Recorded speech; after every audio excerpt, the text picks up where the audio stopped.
Hi, welcome to Sunil Maths tutorial. CSIR December 2019 real analysis question from part C. Let us see the problem.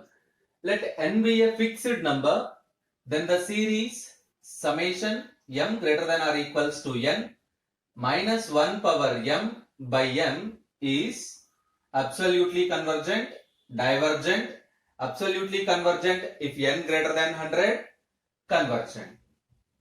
This is a question from part C. So it carries 4.75 marks. 4.75 marks. And you observe that there may be more than one correct option. So to solve this problem, you must know about two important things. One is Leibniz test, which is used for test the convergence of alternating series. And the second one is absolutely convergent one. Let us see the Leibniz test. Leibniz test. Leibniz test is used to test the convergence of the alternating series. Yes, the alternating series summation minus 1 power n by n is convergent if it satisfies two conditions. An plus 1 is less than or equals to an means the sequence an is decreasing. And limit n tends to infinity, an is equals to 0. The alternating series is convergent if it satisfies this condition. An plus 1 is less than or equals to an. It means the sequence an is decreasing. Limit n tends to infinity, an is equals to 0. And absolutely convergent definition. The alternating series summation minus 1 power n divided by n. Let us see in general. Summation minus 1 power n an is absolutely convergent if summation mod an is convergent. So the alternating series is said to be absolutely convergent if modulus of an is convergent. And Leibniz test, we use both the definitions to solve this problem. Here n is a fixed integer, n is a fixed number. The given series is summation m greater than or equals to n 1 by m.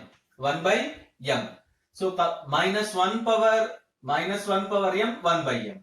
Comparing this series with summation minus 1 power m divided minus 1 power m am. We get am is equals to 1 by m. What is am plus 1? 1 by m plus 1. It is very trivial. M is always less than m plus 1. So 1 by m is greater than 1 by m plus 1. So am is greater than am plus 1. That is am plus 1 is less than am. It means the sequence am is decreasing. Yes, the first condition of Leibniz test is satisfied. Let us see the second condition. Limit m tends to infinity am. 1 by m. So which is clearly equivalent to 0. So second condition also satisfied. It means the given alternating series satisfies both the properties of alternating series. Therefore the alternating series is convergent. Option 4 is correct. If option 4 is correct, then automatically option 2 is wrong. You observe the next you have to check the absolute convergence. Let us take the modulus of given series. Summation mod minus 1 power m by m is equals to summation 1 by m. Comparing this series with summation 1 by m power p, we get p is equals to 1. Comparing these two series, we get P is equals to 1. By P test, summation 1 by n power P, is convergent if P greater than 1, and divergent if P less than or equals to 1. So here P is equals to 1. Therefore, the series summation 1 by m is divergent.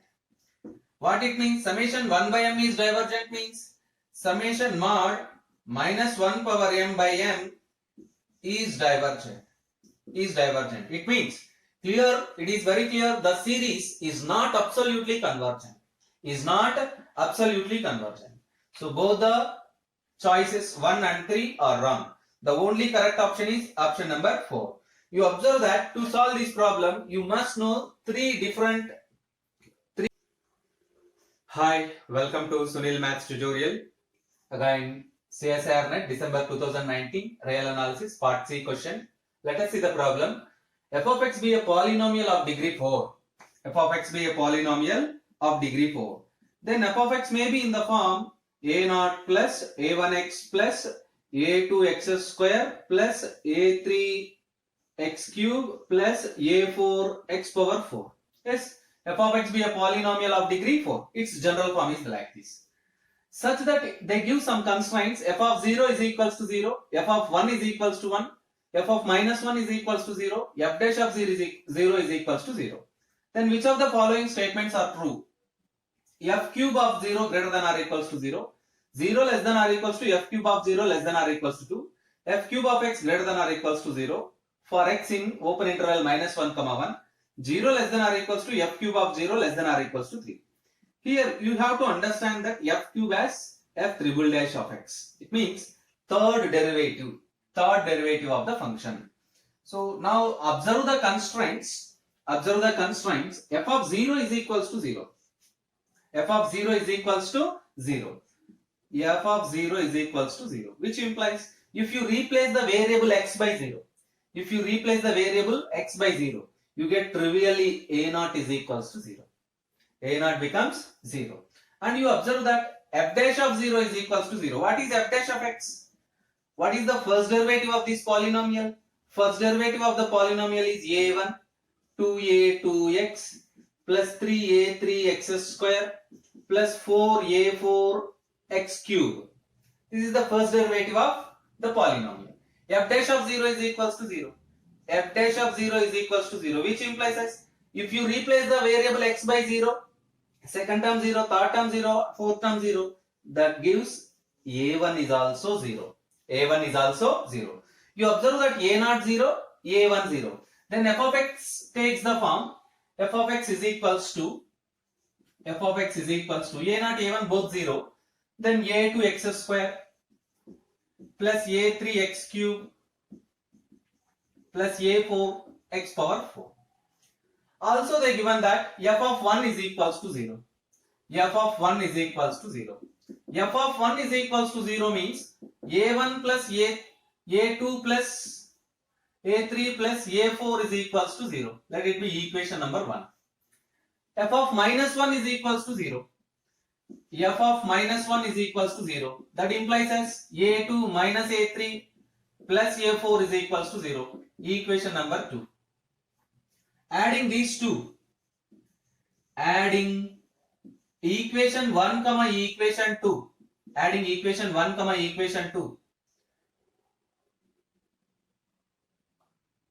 f of 1 is equals to 1. You observe that f of 1 is equals to 1, so you get this one. Adding equation 1 and 2, these two terms become 0. You get 2a2 plus a4 is equals to 1, which implies a2 plus a4 is equals to 1 by 2, and a4 is equals to, or a2 is equals to 1 by 2 minus a4. Whether it is anything, a4 is equals to 1 by 2 minus a2. Subtracting equation 1 minus 2. Equation 1 minus equation 2, we get a2 minus a2 0. You get 2a3. a4 minus a4 0. You get 1. A3 is equals to 1 by 2. A3 is equals to 1 by 2. Using all these values in this one, you get f of x is equals to a2 x square. a2 x square. a3 x cube. Half x cube. a4 x power 4. 1 by 2 minus a2 x power 4. 1 by 2 minus a2 x power 4. Observe that. Now we check the answers one by one. Let us check the third derivative of this one. Third derivative of this polynomial. What you get? F dash of x is equals to third derivative means x square term becomes 0. We know that. Let us do directly. X square third derivative becomes 0. It becomes constant. So x cube, derivative of x cube, 3x square. Second derivative 6x. Third derivative 6. 6 by 2 you get 3. You get 3. First term becomes 0 because x square, derivative of x square is 0. And then after this fourth term, derivative of x power 4, 4x cube, first derivative, 12x square, second derivative, 24x third derivative, 24x third derivative, plus half minus a2 into 24x. Now you check that f triple dash of 0. F triple dash of 0 is at least equivalent to 3. At least equivalent to 3. Therefore, f triple dash of 0 must be greater than or equals to 0. F triple dash of 0 must greater than or equals to 0. Option 1 is the correct option. And you check that, f triple dash of 0 is equals to 3 means it is very clear lies between 0 and 3. It is very clear lies between 0 and 3. Take the value 3. So f triple dash of 0 must be lies between 0 and 3. Option 4 is also correct. If option 3 and option 4 and 1 are correct, option 2 is wrong. You have to check the third option, which is f cube of x greater than or equals to 0. F cube of x greater than or equals to 0. So what is f cube of x? F cube of x is equals to 3 plus half into half minus a2 into 24x. 24x. Let us take a value in this one. Take x is equals to 1 by 2. In the open interval minus 1 comma 1, you have 1 by 2, at least 1 by 2. So f triple dash of 1 by 2. F triple dash of 1 by 2. 3 plus, not this is half. 3 plus 1 by 2 minus 24 into half. 24 into half. For our convenience, take a2 is equals to 1. Then you get 3 plus half into 12, half minus 1 into 12. 3 minus 1 by 2 into 12. 3 minus 6 minus 3. 3 minus 6 minus 3 less than 0. But given that f triple dash of x greater than 0. So it is absolutely wrong option. Because you observe that they given that f triple dash f cube of x greater than or equals to 0. But we get minus 3 less than 0 whenever a2 is equals to 1. So observe that option 3 is wrong. Option 1 and option 4 are the correct options.